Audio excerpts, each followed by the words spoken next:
저는 뭐 시민이 살렸죠. 시민이 살렸어요. 죽는 것도 마음대로 안 되더라고요. 전국에 다니면서 간담회로 통해서 시민들께 얘기해야 되겠다. 중고등학생의 아이들이 저희들한테 질문을 했을 때 우리가 무엇을 해야 하나요? 오히려 우리가 싸울게. 그게 약속이 되어버린 거예요. 내가 느꼈을 때, 이 정도면 안전해. 이렇게 생각할 수 있는 그 시점이 될 때까지는 시민분들도 그렇고 저희 가족들도 마찬가지지만 각자의 그 역할을 그냥 충실히 좀 해나가야 될 것 같거든요.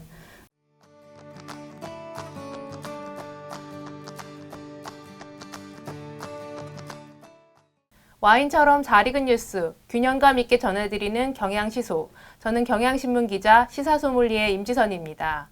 416, 129 모두 잊을 수 없는 숫자죠. 2014년 4월 16일 우리는 세월호 사고로 304명의 생명을 하늘로 떠나보냈습니다. 그리고 지난해 10월 29일 우리는 이태원 참사로 159명을 또 하늘로 떠나보내야만 했습니다. 어떻게 이런 참사가 똑같이 반복되는 걸까요? 이런 참사가 더 반복되지 않게 하기 위해서 우리는 더 기억하고 되새겨야 될 일들이 있습니다. 오늘은 어렵게 두 분을 모셨습니다. 경향신문 후마니타스 연구소가 준비한 시민이 동료에게 이 강좌에 출연하시는 두 어머님이십니다. 세월호 희생자 신호성 군의 어머니 정부자 씨와 이태원 참사 희생자 이재영 군의 어머니 송혜진 씨 이 자리 나와 계십니다. 안녕하세요라는 인사도 되게 무겁게 느껴지고 되게 조심스럽게 건네게 되는데요. 어떻게 어머님 두 분 건강하게 잘 지내고 계신가요? 네, 말씀 어떠세요? 건강이라는 것까지 챙기긴 아직 좀 시간이 저는 건강이라는 것까지. 그래서 그냥 하루하루를 잘 살아내야겠다. 그냥 잘 시간을 좀 겪어내는 자체가 저한테는 아직까지는 큰 일인 것 같아요. 네. 두 분 모두 여전히 좀 기억이 생생하실 것 같아요. 특히 지금 그 12구 참사가 일주기가 다가오고 있는데 좀 어떠세요? 저 같은 경우에는 재현이가 29일 날 그래도 다행히 구조돼서 저희한테 오기는 했었거든요. 근데 그 이후에 이제 뭐 이러저러한 문제로 12월 달에 저희를 떠나가기는 했는데 이제 아무래도 29일부터는 작년 그날 하루하루가 이제 저한테는 다시 기억이 날 것 같아요. 그래서 그 하루. 네, 그날 나는 무엇을 했었고 또 이 아이는 나한테 무슨 말을 했었고 저희가 가족의 단톡방이 있어요. 그래서 그날 하루하루 대화 내용들이 이렇게 다 보이니까 그게 다 그대로 남아있을 것 같아요. 남아있죠. 그래서 단단히 힘들 것이다라고 예측하고 있습니다. 그렇군요. 특히 지금 세월호 같은 경우는 올해로 거의 9주기가 되고 있잖아요. 내년이면 10주기가 되는데 어떠세요?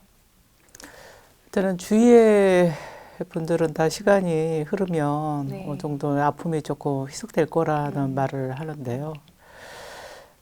내년이 10년인데 지금 현재를 보면은 자식을 잃은 부모님들이 거의 병만 거의 뭐 4-5개는 달고 사는 것 같습니다. 그동안에 좀 뭔가가 조금 답답한 걸 좀 해소가 됐더라면 또 모를까.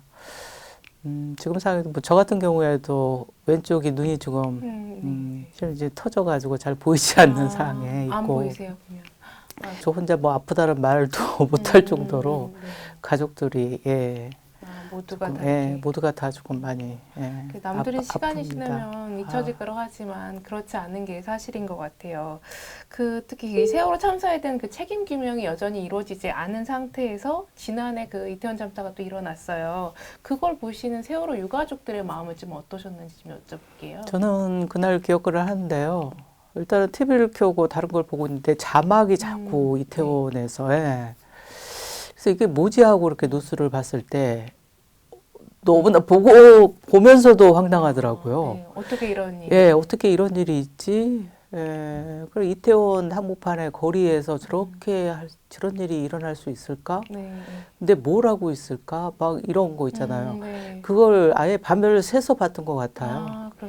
보고 나서는 갑자기 무서워졌어요. 우리가 잘못 싸웠나? 잘못 활동들을 했나? 왜 이런 일이 또 길을 걷다가 이런 일이 일어날 수가 있지? 그래서 저만 그렇게 생각하는 게 아니라 그 다음날 이제 저희가 활동하는 유가족이 활동하는 가족 협의회가 있는데 거기 가서 한결같이 똑같은 그런 말들을 이게 정말 우리가 살고 있는 이 나라가 맞는지 우리가 그렇게 외쳤는데 뭐가 바뀌었지? 네.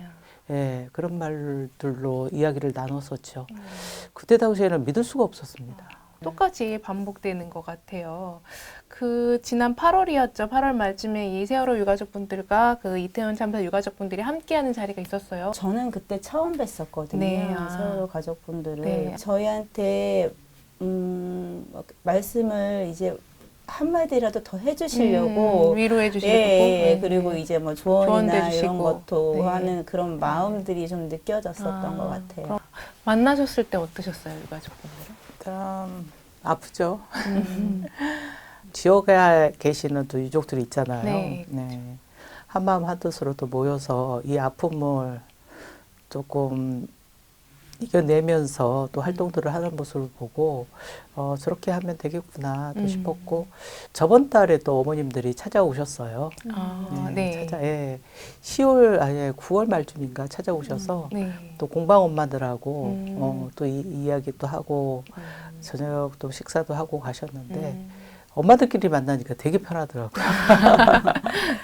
아이 얘기도 막 또 편하게 하실 수 편하게 있는 하고 갑자기 언니 뭐 나이가 많은 것 같으면 언니 동생이 네. 되어버렸고 그래서 남의 눈치 안 보고 편안한 자리를 가졌습니다. 그렇죠. 그 희생자 유가족이라는 이름으로 어디 가서 또 막 또 편하게 얘기하기가 쉽지 않을 것 같아요. 그런 아이 얘기를 하기가. 그 유가족분들 모두 그 개인의 아픔과 그리고 기억을 함께하기 위해서 이런 공공의 기억을 만들기 위해서 노력을 해오셨다고 저는 알고 있는데 그 공간 설치는 어떻게 되고 있는지 좀 말씀 좀 부탁드릴게요. 생명안전공원, 추모공원 말씀하시는 거잖아요. 지금 상황에는 저희들이 한 16년서부터 이 준비를 했었어요. 안산에 이제 단원고가 보이고 아이들이 살았던 동네가 보이는 하락유원지 미조성 부지를 하겠다고 결정을 하고 거기에 이제 부지가 타당한지 안 한지 용역부터 시작하게 되어서 지금은 막바지 마지막 단계 한 7주기 때는 어느 정도 1등 당선작이 나와서 8주기 때는 공사를 좀 시작하겠구나 하고 생각했는데 거의 그때부터 이제 물가 상승으로 인해서 500억이 넘어가서 또 한 번은 500억이 넘어간다고 해서 20%를 건축물을 삭감을 했어요. 그런 일도 그런데 있었군요. 또 작년에 이제 작년에 또 500억이 넘어간다. 자재를 조금 밑에 단계로 좀 해서라도 이것을 시행하지 이렇게 공사를 해도 되지 않을까라고 생각을 했는데 세월호 유가족만을 티켓을 줘서는 안 된다. 그래서 지금은 기재부에서 KDR에 용역을 6개월짜리 용역을 줘서 타당한지 안 한지 그 검토 3억을 더 추가하는 거고요. 그 검토를 지금 하고 있는데 그것도 뭐 10월 달에 6개월이면 딱 10월 달에 그거 중간 보고의 발표가 있어야 되는데 아직까지 소식이 없어서 추모부서장을 맡고 있는 저로서는 좀 답답하고 이해가 안 되는데요. 원래 계획대로라면 10주기 때 기억식을 아이들 8곳에 흩어져 있는 아이들 데려다 놓고 거기서 기억식을 하기로 했는데 그것을 이제 하지 못할 것 같고 그건 아예 내년은 어려워진 거군요. 내년 이제 10주기일 때는 4월 달에는 공사가 좀 들어가야 될 텐데 그것도 지금 현재는 국가에서 지금 절하고 있으니까요. 그 이태원 참사 같은 경우는 공공의 그 기억을 남기기 위한 어떤 장소 같은 게 좀 진행되고 있는 게 있나요? 근데 사실 이런 정식 추모물을 만들려면 이게 특별법이라든지 관련 법이 제정된 이후에 그 법령 내용에 따라 진행이 되는 게 원래 정식 코스잖아요. 근데 사실 아시다시피 저희가 지금 특별법의 상황 자체가 원활하지가 않고 중간에 막혀 있는 상황이기 때문에 그래서 지금 서울시청에 있는 분향소도 서울시장은 불법 시설물이라고 이렇게 말을 하고 있고, 어쨌든 뭐 변상금이나 이런 것도 지금 부과되고 있는 상황이고, 그러던 와중에 저희는 이제 지난 거의 올해 초반부터 참사 현장에 대해서 이제 여러 가지 목소리를 내기는 했었는데 그 현장이라는 장소가 물론 아픈 장소로 저희한테는 근데 거기에 이제 시민들이 계속 주기적으로 메시지나 뭐 추모물이나 이런 거를 계속 남겨주시거든요. 그래서 그게 이제 주기적으로 자원봉사하시는 분들이나 활동가 분들이 수거하시고 따로 이제 모아두시고는 했는데 그게 좀 한계가 있어요, 현실적으로. 그렇죠. 예. 그러니까 그런 거에 대한 안타까움도 갖고 있고 저희 유가족들은. 근데 근방에 있는 상인분들 같은 경우에도 좀 그거에 대해서는 여러 생각이 있을 수 그렇죠. 있고 이게 좀 이견이 있을 수 있는 네. 부분이죠. 어떤 형태의 정비는 좀 필요하지 않겠느냐 해서 이런 거에 대한 의견을 올해 초부터 봄 이때부터 시작은 했었어요. 시작은 네. 했었는데 이제 뭐 용산구청이나 서울시나 이런 데에서 전혀 협조가 없었거든요. 네. 그래서 계속 진전이 없다가 이제 여름 막바지에 상인회나 유가족 협회나 뭐 용산구 소속 단체분들이나 이렇게 잘 의견이 합의되고 구청과의 얘기가 어느 정도 좀 최소한의 제한적인지나 마마 약간은 진행이 되어가지고 네. 이제 그 참사 현장을 기억과 안전의 길이라고 명명하는 걸로 이제 참사 현장의 그 작은 골목길에 이제 그 명명하는 표지판 그 다음에 이제 우리 아이들이나 이런 이 참사 현장을 설명할 수 있는 빌보드를 벽 쪽에 설치를 하는 걸로 해서 네. 우리 시민분들이는 너무나 아프고 슬픔으로만 생각을 하실 것 같아서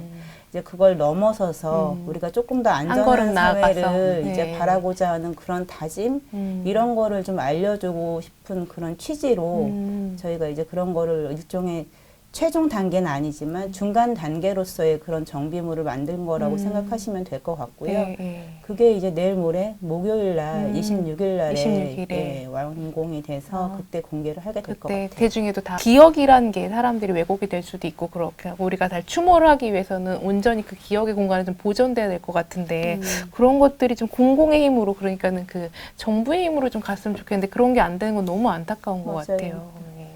그리고 또 여전히 그 책임지지 않으려는 시도들이 있고 기억을 애써 막 지우려는 시도들도 있잖아요. 그 지금도 좀 2차 가해에 좀 부딪히고 계신지 이런 거 좀 여쭤보고 싶어요.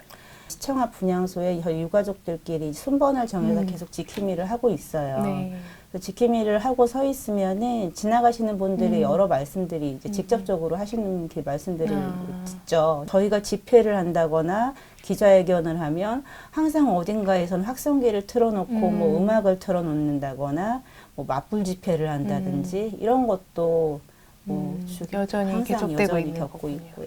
2차 가해라고 하는 것들은 훨씬 더 많이 겪으셨을 것 같아요. 지금은 거의 뭐 2차, 3차 가해까지 더 많이 갔을 것 같은데 그런 것들도 지금도 여전히 부딪히고 계신가요? 지금도 여전히 있고요. 네. 일단은 세월호 참사 이후에 그런 이야기가 들렸을 때는 그때는 아픔이 너무 커서 그냥 당연히 들어야지 생각했어요. 일단은 부모로서 아이를 먼저 보냈다는 네. 그 죄책감에 당연히 이런 소리 들어도 돼 이제.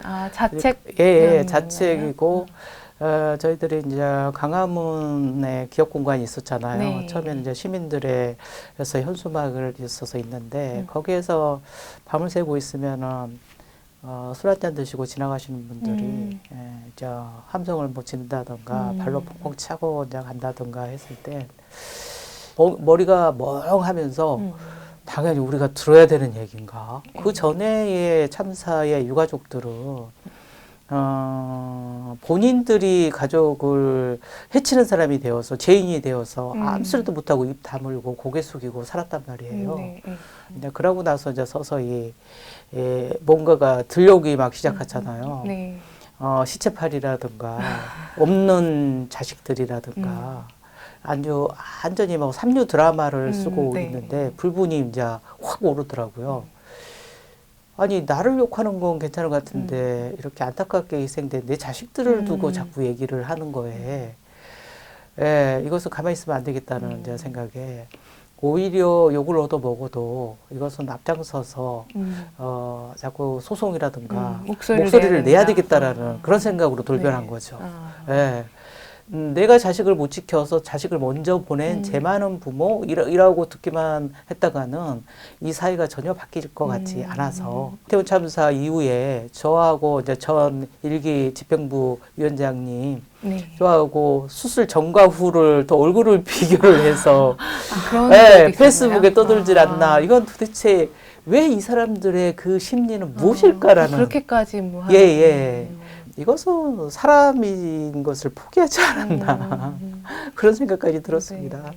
네. 이태원 참사 같은 경우는 그러니까 완전히 정부가 더 노골적으로 책임을 회피하고 있고 누구도 사실 책임지지 않은 상태인데요. 그런 부분은 좀 어떻게 생각하시는지.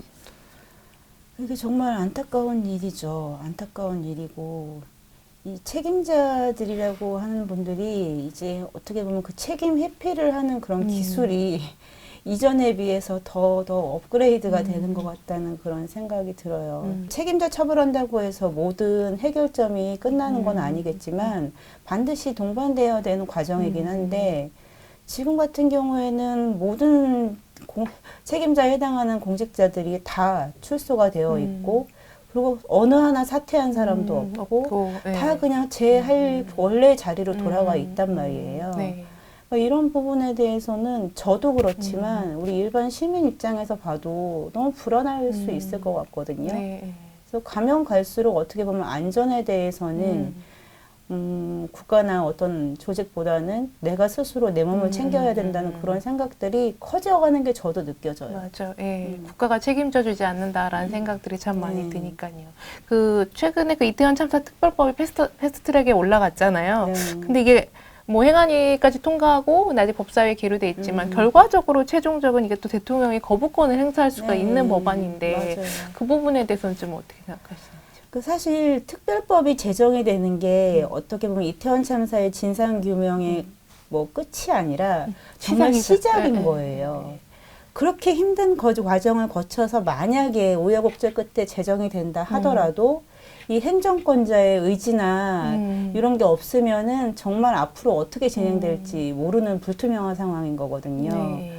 국민의힘이든 민주당이든 어떤 모든 여야의 그런 정치인들이부터 행정당국부터 이 문제에 대해서는 이 정쟁 법안이 정쟁화 안 되는 거를 정말 간절히 계속 바라고 있는 상황이에요. 이미 이제 특별법을 통과했었는데 세월호 같은 경우는 그 과정을 지난한 과정을 겪으셨으면서 이걸 다시 보시는 느낌은 좀 어떠세요? 숨 막혀요. 그 과정을 빠지 알기 때문에. 그렇죠. 예. 아, 그때 그 법안에 이름 하나 넣는 것 갖고도 네네. 엄청 여야가 신길갱이를 벌였었던 걸로 좀 기억하는데요.